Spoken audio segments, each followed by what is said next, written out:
Comedy, as we know it, is very essential to life because it doesn't only make us happy, it also makes us to live longer. Yeah, happy people live longer. Even our prestigious medical profession isn't spared by comedians at all. That's why in today's video, I'll be reacting to a medical skit by Exploit Comedy, a Nigerian comedy group. Please check them out. So without wasting much of our time, let's just dive into today's video. Okay, this is going to be a good one. Let me see. I like these guys. I had known them for quite a while. This is one of their earlier videos. So we're going to learn some things. Let's start.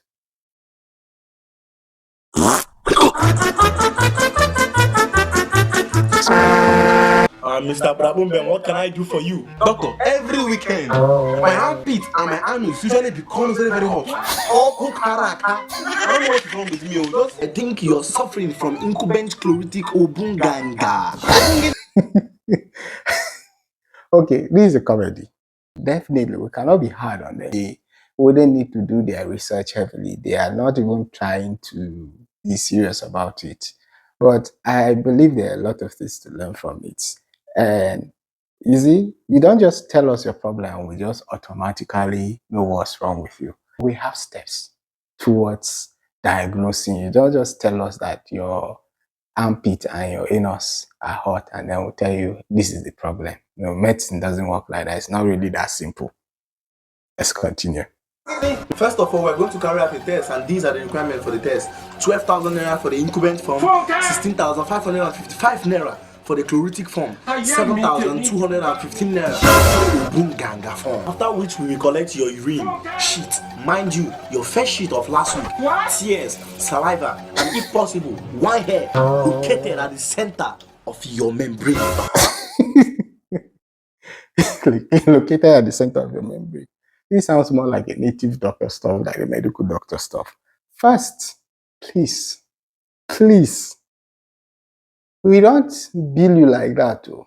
In fact, most doctors are even ignorant about the pricing of services they offer. Now we're being taught to know them so that will help you to make a better financial decision.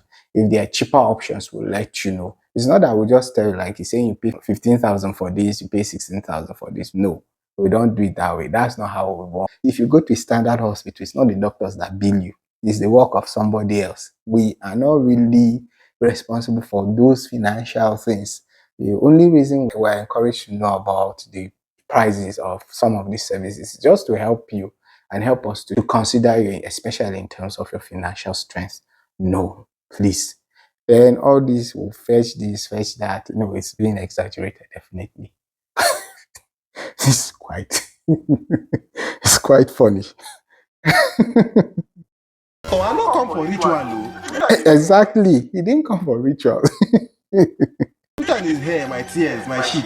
After which we will offer 17,000 naira for the test. And all these things for tests. Mind you, young man, 4 people died this morning as a result of this same sickness. No, no, no. In as much as it's our job to let you know the seriousness of whichever condition you have, we don't use fear as a tool to make you understand that. No, that's not what we do.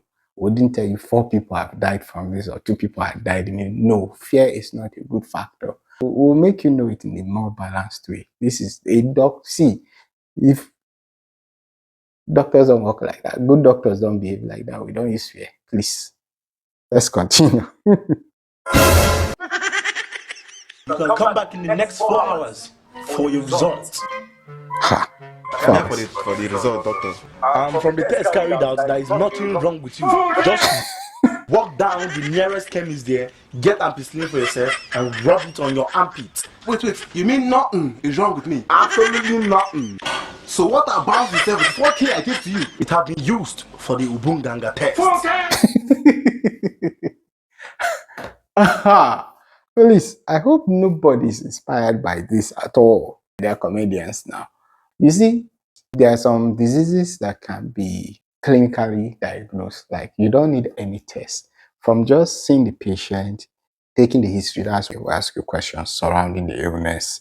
and then we'll examine you, and then we can investigate too. So sometimes the clinical diagnosis do not need investigations for diagnosis, although sometimes you would need to investigate to either know the severity of the disease or how it has affected other body parts, or also in case you need to take the patient to the theater, we want to know the general well-being of the patient, whether the patient is fit for surgery. So there are reasons we do tests.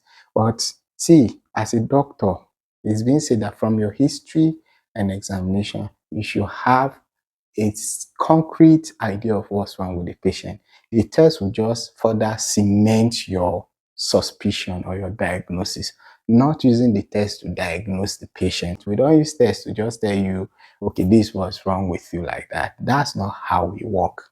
I can tell you this, that even me like this, as a young doctor, there are many times that the test I had ordered for didn't agree with my clinical suspicion. And at that point in time, I will ignore the test result and ask it to be done again, because sometimes errors can happen. And then you discover that you were right all along. So if you're a doctor that is training yourself to think that this test that will make you know what's wrong with the patient, it's problem. And please, that's not how it works. So it's quite exaggerated. And another thing to notice that despite the fact that I found out nothing was wrong with him, no, that one I wouldn't even address it. We don't just tell you to walk to the chemist. If you've watched my videos, you know that chemist people won't like me by now. I'm not a fan of chemists. And we don't tell you to go to just buy things. We prescribe them for you. And there's a reason why hospitals have pharmacists. We're going to talk about that in another video. Or we don't just tell you to walk to any chemist and buy something like that. Yeah, please. I love this video because it helped me to be able to address some general myths that people have about doctors. Let's continue. I think it's almost concluding. Is it the one I have or that you're about to have? That's it. Please don't insult a doctor. Don't. It's a serious crime. You can go to jail for that. Please don't. That doctor too is a quack. Maybe it's like that doctor, the SSC doctors.